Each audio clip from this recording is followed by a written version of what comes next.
Before we get started with the show, here's a quick word from our sponsor, Global Training Center.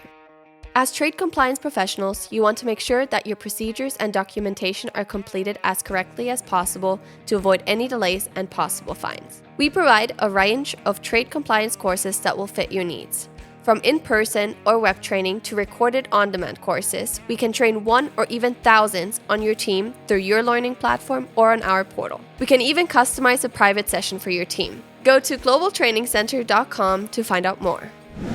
So we have a software provider, first one of the day for us in the podcast, and there's quite a few of them here. Oh, I know. But this will be first time here, though, right? First time. Yeah. First time. We're new to the space. Awesome. Yeah, Okay, and, I did get your email, and I was like, I gotta talk to them. 'Cause I'm also from a background. He's a fellow geek. Oh, Yeah, how about I was that? in a global trade software company for 25 years. So, Okay. so So you actually are an expert. well, no, I just know about software. I don't want to say an expert just yet. So anyway, so we have Joe and Shannon from QuickCode. QuickCode. Okay, first off, because QuickCode is new to me. Talk to me and tell me, what is QuickCode? Great question. So I think in order to understand QuickCode, you have to have a little bit of an understanding of our background. We are experts in text classification and artificial intelligence as it applies to text classification. We have a product that is deployed in the intelligence community space. I have a pile of text. It needs value. We believe there's an opportunity in HS classification based on what we've seen. It's a hard problem to solve. I talked to a lot of people, and a lot of people have said, a machine can't do this. Only a human can do it. Mm-hmm. But we think that recent advances in AI, and specifically in text classification and in natural language processing, make it the right time to try to do this again at a very high level. Still human in a loop, still requires someone who has knowledge of classification. Can't be done by a person off the street easily. It can be done, but not easily. Still requires a human with knowledge. But to do it faster, more efficiently, more accurately in a replicable process that improves the throughput. Okay, so QuickCode is you have a product that you've built based on AI technology, which is artificial intelligence technology. Correct. For those of us like me that are dumb as a box of rocks, I'm like, AI, okay, okay. All right, so with that, you said that the challenges have been there where automatically classifying something based on a description, hence it runs through the artificial intelligence, I would assume, has some kind of algorithm type programming, takes the data, runs through a database, comes back and says, okay, based on that, here's the classification. Obviously, in the past, it has been where, and as time goes on, people keep refining it. I get that. But in looking at it, to me, I think it's absolutely fantastic to utilize AI with the understanding that you got to have a human to make sure you can spot check it. You can go through it. You can look at every single one.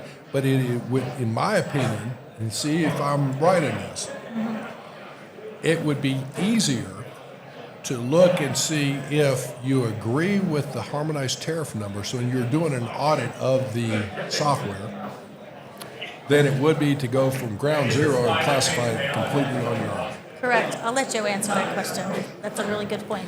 Yeah, so, as we started getting into this space, we talked to a lot of people and to understand the classification process. And, from what we gather, it kind of works like this. You'll have the thing you're trying to classify, you read the schedule, you read the relevant rulings, you look at the explanatory notes, you synthesize all of that information, and you try to make your guess of what chapter, what section this particular product belongs in. So given that, we exploited the most recent advances in language modeling in the AI space, all these large language AI models like ChatGPT that you may have heard of. What was it? No, say that one more time. ChatGPT? ChatGPT, it's actually OpenAI. Okay. OpenAI, I guess. Yeah. So, Okay. so just in the last several years, advances in language-based AI and understanding natural language have just really just taken over everything. And we are leveraging that technology to allow our AI to use this understanding of language and we feed it with those sources that I previously mentioned: the text of the schedule, the text of the rulings, the text of the notes, bill of lading data, and that's all in the model, in the AM model. And then when the user comes and puts in their text description, it takes that, it feeds it through the model, and the model tells it these are the most likely codes that we think it might be, and then it asks the user a series of questions to resolve to exactly what code it is. And along the way, it can make a bunch of assumptions. It shows those assumptions to the user and allows them to say, oh no, that's not right, or yes, it is right. And in the end, we can get a classification in less than 60 seconds, really doing the same process that the user would have done on their own, but there's no way that they could check all these sources and process all this information in that speed of time. Okay, so as it goes through, I was going to ask is like, okay, you were saying due to recent technological advances, what's the difference? But you just hit it with the differences in language, studying of the language. When you say language, let me ask this again. I'm dumb here. You have to draw me a picture in here. Is as in the way people are talking, in the way they're actually writing things out, where they type it out or something, or what? Yeah, well, specifically the way these large language models work is they're trained on large corpuses of data, specifically the entire internet. Right? Okay. They read the internet, and by doing so, they can really kind of understand the language. So that if you were trying to classify based on a keyword search, you might put in the word, like say we use the hen, for example, like a hen's egg. Well, hen doesn't appear anywhere in the schedule. You'll never find anything. But the language model understands that when you say hen, what you really mean is chicken. Right. Because it understands the language, and therefore it'll find the relevant section when you type in something that means something similar. Well, yeah, and one example that I used to like to use, and back in my day when I was with a company that did that, you couldn't say computer mouse because they thought it was a mouse. But now you can. Right. You have to say optical computer device, so it can get you to where you want it to go, or else it'll go to the live animals. Yeah, Right. exactly. Yeah, exactly. exactly. Right. Yeah. Yep. Right. Yeah, it's in chapter 1. Yeah. Yeah. Right. All right. So let me recap that from the standpoint this. The AI technology seems to be translating layman terms into usable text. Would that be a fair recap? Yeah, absolutely. But most importantly, it's this sophisticated model which is fed with the basis is an understanding I'm sorry, of it's the not. language. I mean, Yeah. it's pretty. I have to simplify. right. What's behind that is the complexity. Is I would hate to think what that code is like, right? That's exactly right. And me too. I mean, because in fact, we're building on top of these models that Right. exist and are open source, and we've just taken these existing, really, really powerful models and then trained them specifically in HS classification. Okay. All right. So with that, as we're going through, actually, some of the express carriers could probably utilize your technology, and it would probably help them a great deal because you could only imagine. I mean, my background, I've had a long background with FedEx, and am very familiar with both, with FedEx, UPS, DHL, and other express carriers. In the express carrier market, you have the classification of manifest data, if you will. Okay, more specifically, descriptions on the manifest, which comes from the air bill. And there are so many things that are so bastardized, it's not even funny as far as the way people will write things out. Saying that, if your AI technology would be able to be applied in that realm, it could probably classify, even if it was 50% of the volume of shipments going through there, then that would say people can then focus on the ones that the system's going, I don't know what it is, or it needs a human intervention. Okay, fine. But I see some great applications with that. So, the question would be, could your software handle the volume? Well, the volume of transactions comes then back to the processors. Okay, fine. Then, which is a whole other thing. Okay, so as we're going through this, why QuickCode? Well, I'll tell you. I mean, there's a lot of people that have been doing this. Some people have been doing it for 2 decades. what we think the advantage that we think we bring is the really revolutionary changes that have happened in AI, specifically large language model AI, just in the past 3 years. And it's moving so fast that if you have a product that's older than that, doesn't take advantage of these, we think we have an opportunity to do better based on that. Aside from you guys, and after today that all your competitors are hearing this, you're the only ones built on AI? Not the only ones built on AI, but as far as we know, Right.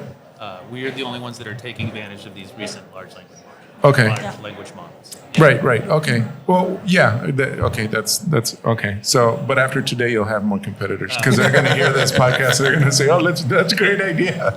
I think another advantage that we bring is that we are, as of today, standalone product. Yeah. We've talked to a lot of individuals who are doing classification, and a lot of times that's all they need is help with the classification product, and perhaps their software, their It's tied into compliance software, everything. absolutely. Yes. And maybe it provides classification support, and maybe it doesn't. And maybe it does, but you have to pay for it. Like all of the things. Right. I think standing alone for now is really going to make us more attractive in a lot of ways because it's. Let me tell you, you saw how many people we had at our booth. They sat down, they used the product. Doesn't require a lot of training. Doesn't require a lot of traversing screens to get to it. You sit down, you classify, you walk away. We had a 3-month implementation period for, you probably know. Well, we live there. Yeah. So anyway, okay. So the other thing is, you have an open API to shoot it out to SAP, Oracle, all the guys, right? The short answer is not yet. The bigger But that's answer the is dream. Okay. Well, and it is the next thing. It has to be the next thing on the roadmap. We've talked to enough people who have said API. We have to have an API. We want to integrate Both we need ways. To integrate in a product. Yeah. Absolutely. Yes. Hearing and sending, right? Yes, And absolutely. because you also need, but is it also a classification solution, not just the classification software, meaning like you give your service providers access to make sure they verify the code? You know what I'm saying? Like I'm manufacturing widgets, but I give my broker to give them just one more Right. glance over and say, yep, that's good enough. Absolutely. Yep. Absolutely. Cool. Yep. So, talk about QuickCode as a company. It's like, where are you? How's it starting? Is it a venture capitalist type deal? Is it somebody who did this out of their garage and all of a sudden they're evolving? Well, it's If a you long. didn't start in a garage, then I'm We not did interested. not start in Darn the it. garage, but close. I will tell you, and I'll try to make it as short as possible so it's not painful for your listeners. But QuickCode, the product, lived inside of a company that was founded about 6 years ago that worked in the China misinformation and disinformation space. They evaluated Chinese social media for amplification of signal and for censorship of signal, specifically in social media. Chinese government, it's well known, it's not a surprise. They censor their social media. And what the Chinese government is interested in is of interest to the United States government.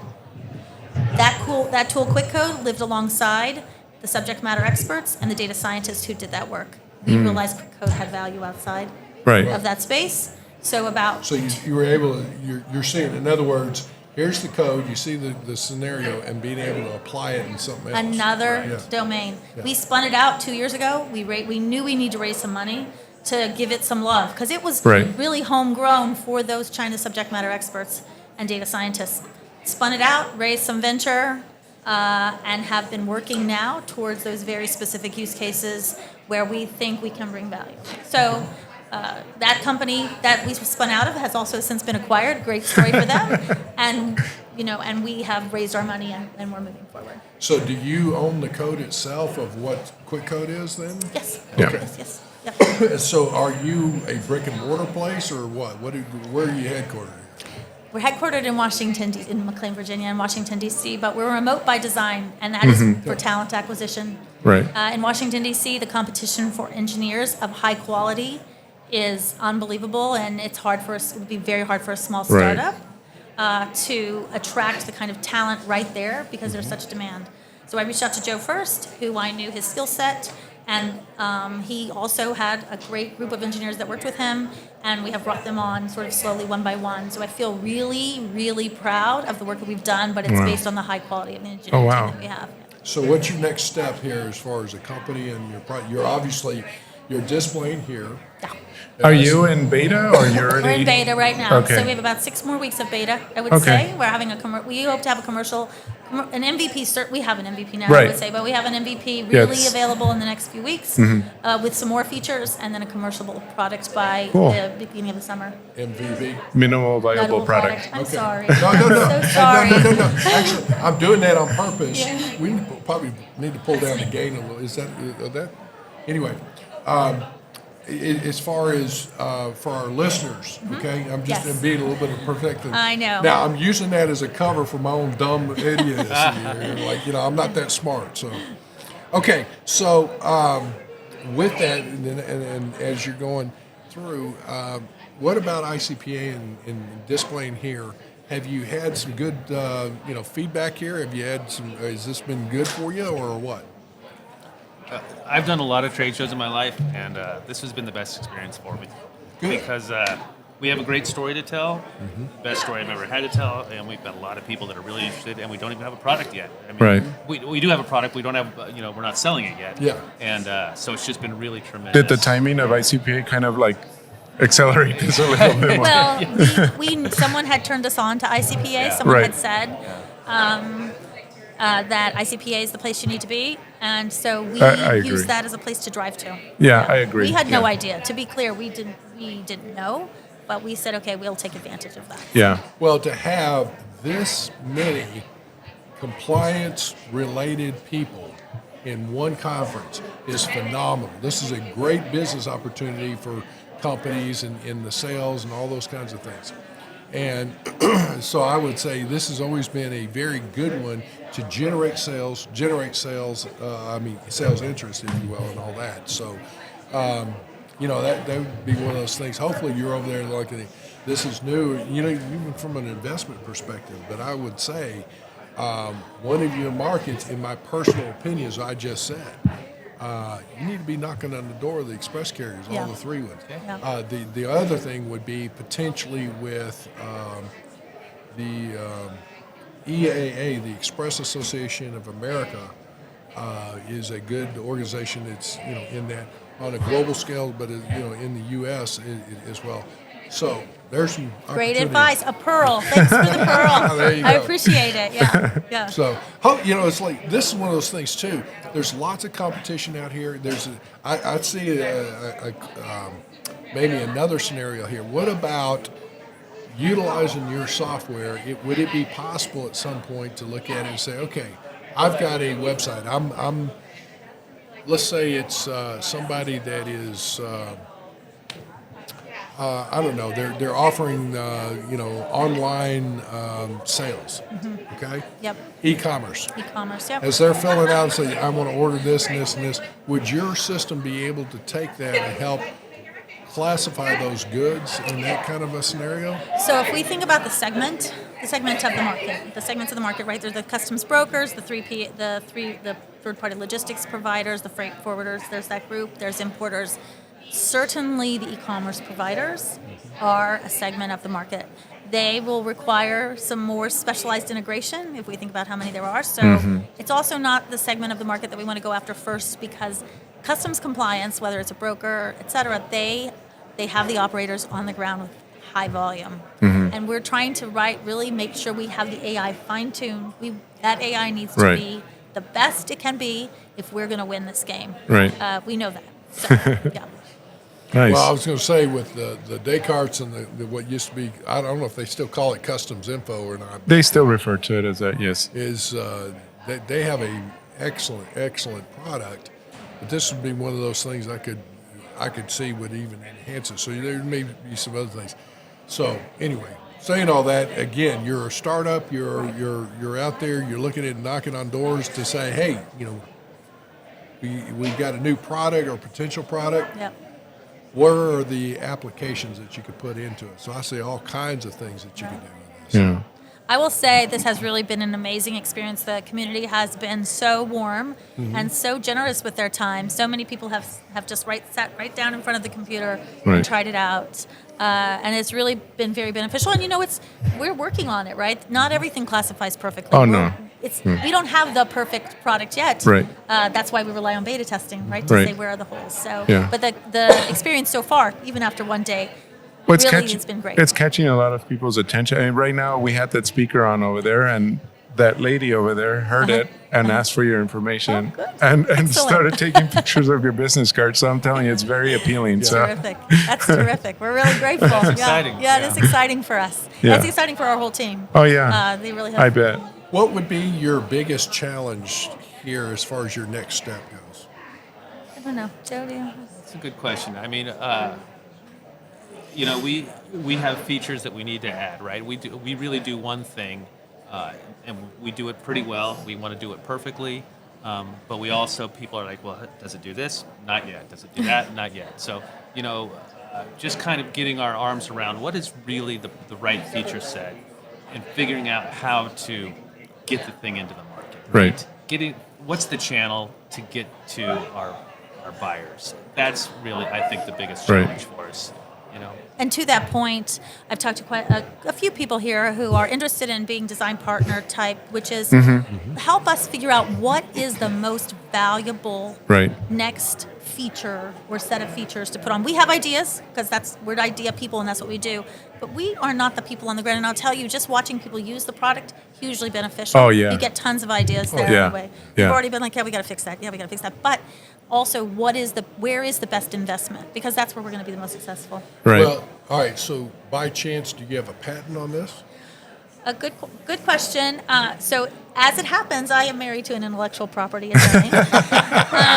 Yes, boy, does that work out really well. Yeah, it worked out really well. And so the short answer is no, but the more extended answer is we're absolutely looking at it. Okay. We need to protect our IP, absolutely, and we do believe we have protectable IP. Yeah. Okay. All right. As you're going through, another idea that comes to mind again.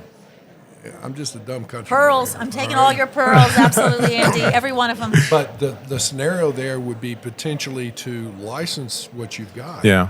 And open it up so that you don't have to add all those features. Others will do it, and they plug and play Right. Yeah. into your Yeah. scenario there. Absolutely. But I would imagine that with your investors, they're like, okay, where's the ROI here? So you want to turn that as quickly as you can, get them paid back, and then move on to the scenario there. But all said and done, I see some phenomenal opportunities, Great.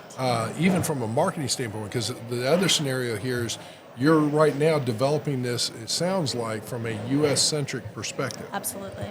But then the other application here is then replicating this, European, like French or France, excuse me, or Canadian French, and all that, or Mexico, whatever. I see the scenarios there. I don't know the challenges, as ignorant as I am, on how to replicate that language model in other languages. Yeah. Well, I will tell you that's a challenge because really kind of the largest and the most capable of these language models are English. But having seen the success that researchers in the U.S. have had with this, there are language models in all of the languages of the earth, and so it's just really a matter of plugging in the right language-based model, and then training on the specific relevant HS code of whatever country, or in the case of the EU organization that you're really intending to sell to. Well, let's take it a step further. It's like, again, from a strategic perspective, as if I really know what I'm doing here. The other thing is, you've got English in the U.S. U.S. and Canada would be very, very similar, and if not almost identical. But then there's going to be a difference in the U.K., let's say, or in Australia, in New Zealand, and other English-speaking countries. But the English, I would imagine, though, you would be able to use those language models and modify them easier than literally say, now let's go to Dutch or German or whatever else, Swahili or whatever it is. But again, I'll just say something about that. Two things. Number one, as Joe said, the language models, they're catching up to all the languages. Everyone on the planet, English is not the only language, and you can imagine there are languages all over the world that are spoken with a lot of frequency, even more than English, and they are training models, the same kind of model in those languages. But to circle back to what I originally started with was we got our start not in English, but in Chinese and in Russian. So we actually have experience working in those intelligence community languages, of course, in Spanish. So it's a challenge for us, but it's not one that we actually are afraid of. I will say, we have experience in that space. So where are you going? It's like, are you looking at hopefully going public with your company, or just growing it, or what? Or is that too early? I think it's a little early. Yeah. I think our investors will be happy if we get some traction in this product and probably go through another round of funding. So although where now are you is right a now? hard Just time. seed round, or We got seed, yeah. But we have customers too, so we do have some revenue. So no Series A yet. No Series A yet, well, but yeah. Good yeah. luck, hopefully. Yeah, thank you. Yeah, that's kind of where we are. But who knows? Who knows what will happen, right? Has this been your first conference to kind of show what you've got here? Oh, is. fantastic. Awesome. Well, Awesome. kudos to ICPA then. Yes. And Yeah. let's just say that's actually exciting. It's a little historical here. Yeah. So I would like to say one shout out, which is there's a woman that Joe and I spoke with a while ago who kind of gave us this idea. I've never met her. I don't think she's here. But she is a consultant with FTI Consulting, Courtney Stiers. She is the person who said, I think your technology could be used in this place called harmonized tariff classification. We'd never heard of it before. Yeah. So shout out to Courtney, because that really is the place where we got the idea. Well, thank you. And thanks to ICPA, really, like I said, the community's been great. We've had a great reception, and we'll see what happens. Yeah. Alrighty. Awesome. Well, your booth was pretty active. Yeah, I loved it was. it. Yeah. It really was. We felt really great. We are very grateful. So, yeah. Good job. All right. Good job. Thank you. All right, folks, we're wrapping up for Day this one's over. segment. So, Everybody's going. yeah. Meaning. Yeah, They're so going. we need to get out of here and go eat. Yeah. So, all right. Have a good day. Have a good Thank one. you very much. Bye. Thank you very much for joining us. Simply Trade is brought to you by the generous contributions of Global Training Center. You can follow the show and GTC on LinkedIn or Twitter and other social networks. Make sure you check out the show notes in the description for a full rundown of today's show with all the important links. Also, make sure that you share this with a friend and subscribe on your favorite streaming platform. We really like hearing from you. If you enjoyed the show, make sure to rate and review wherever you listen to this podcast. If you or someone you know would like to be a guest on the show, or would like to sponsor Simply Trade, or suggest any topic you would like for us to discuss, please contact us via email at simplytrade@globaltrainingcenter.com, or you can DM us on Twitter at simplytradepod. Thank you again for the privilege of your time. Happy trading. Simply Trade is not a law firm or an advisor. The topics and discussions conducted by Simply Trade hosts and guests should not be considered and is not intended to substitute legal advice. You should seek appropriate counsel for your own situation. These conversations and information are directed towards listeners in the United States for informational, educational, and entertainment purposes only, and should not be substituted for legal advice. No listener or viewer of this podcast should act or refrain from acting on the basis of information on this podcast without first seeking legal advice from counsel. Information on this podcast may not be up to date depending on the time of publishing and the time of viewership. The content of this posting is provided as is. No representations are made that the content is error-free. The views expressed in or through this podcast are those of the individual speakers, not those of their respective employers or Global Training Center as a whole. All liability with respect to actions taken or not taken based on the contents of this podcast are hereby expressly disclaimed.